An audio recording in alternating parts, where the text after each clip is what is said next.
पलवल में सर्व कर्मचारी संघ के बैनर तले आशा वर्करों ने विभिन्न विभागों के कर्मचारियों के साथ मिलकर प्रदर्शन करते हुए सरकार के खिलाफ मोर्चा खोल दिया है।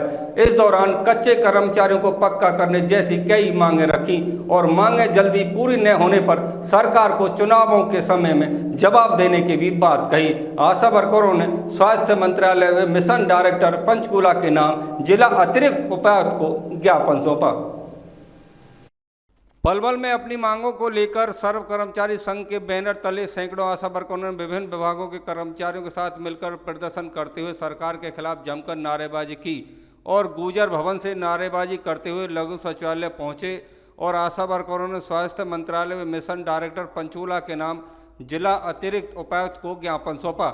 मौके पर मौजूद आशा वर्करों की प्रधान ममता सौरौत और होडल की प्रधान कुसुम सौरौत ने कहा कि पहले भी आशा वर्करों ने अपनी मांगों को लेकर धरना प्रदर्शन किए थे और सरकार ने कहा था कि आपकी मांगों को जल्द से जल्द पूरा किया जाएगा, लेकिन सरकार ने उनकी एक भी मांग को पूरा नहीं किया है, जिसको लेकर फिर आशा वर्करों ने मिड डे मील वर्कर और ग्रामीण चौकीदारों व कच्चे कर्मचारियों के साथ मिलकर फिर सरकार के खिलाफ मोर्चा खोला है। उन्होंने कहा कि उनकी मांग है कि कच्चे कर्मचारियों को पक्का किया जाए, न्यूनतम वेतन 26,000 रुपये किया जाए, समय पर उनका वेतन देने की मांग रखी।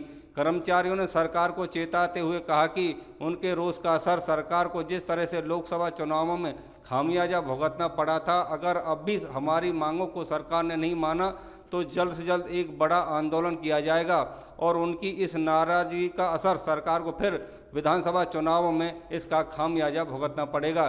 कर्मचारियों ने सरकार पर उन्हें अनदेखा करने के आरोप लगाते हुए जल्द से जल्द उनकी मांगों को पूरा करने के लिए कहा।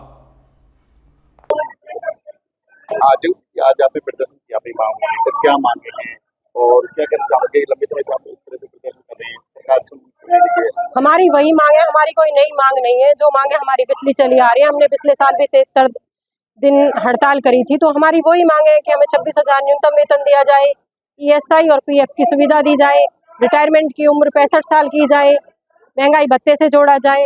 दूसरी बात, जो अब हमारा मेन प्रेशर है, हमारा मेन है, वो है कि हमने 73 दिन हड़ताल करी।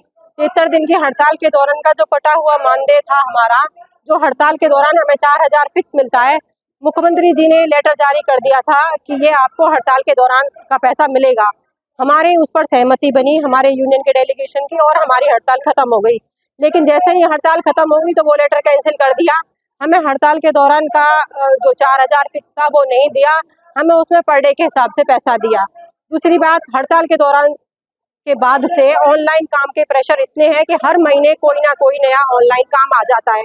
पेमेंट हमारी वही है जो है, क्योंकि आशा एक इंसेंटिव बेस्ड कार्य करता है, वो इंसेंटिव पे कार्य करती है। तो जब आशा को जिस चीज़ का पैसा मिलता है वो कार्य आशा करती है। लेकिन अब ये है कि हमें अपना कार्य तो है ही है, लेकिन जो कोई भी नया काम आएगा वो काम आशा करेगी। अभी भी आपकी सुनवाई नहीं हुई, आगे क्या रहेगा? क्या तमाम इकट्ठी होंगी, क्या रहेगा? अभी हमारा आने वाले 19 तारीख को हिसार में स्वास्थ्य मंत्री कमल गुप्ता जी के वहाँ घेराव है।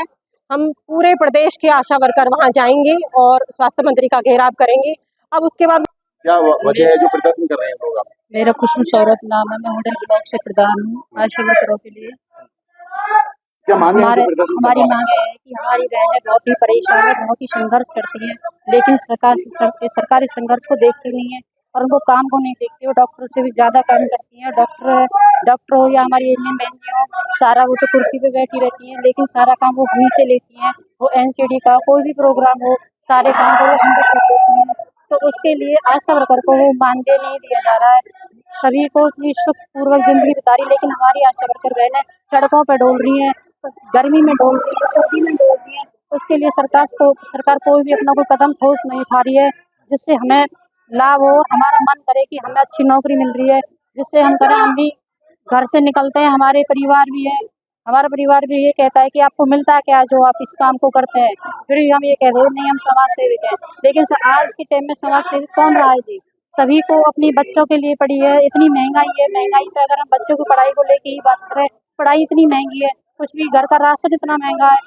सरकार बदलती है, बार-बार आश्वासन मिलते हैं। हाँ जी, आपकी बात सरकार सुनवाई करेगी, प्रदेश लेवल पर धरना करेगी। हाँ जी, आगे क्या रणनीति रहेगी? हाँ जी, हमें यही लगता है आपकी बार सरकार सुनेगी और सरकार को ये मानना ही पड़ेगा कि बहु बेटियां ये भी नौकरी कर रही है, कि सरकार की अपनी बहु बेटियों से तो नौकरी करा सकती चुनाव है। में क्या सरकार को नुकसान हो सकता है आगे हाँ, प्रदर्शन? अगर हमारी मांगों को पूरा नहीं किया तो सरकार को नुकसान होगा और भारी नुकसान होगा। उनको उसको उस बात का हर्जाना भुगतना पड़ेगा।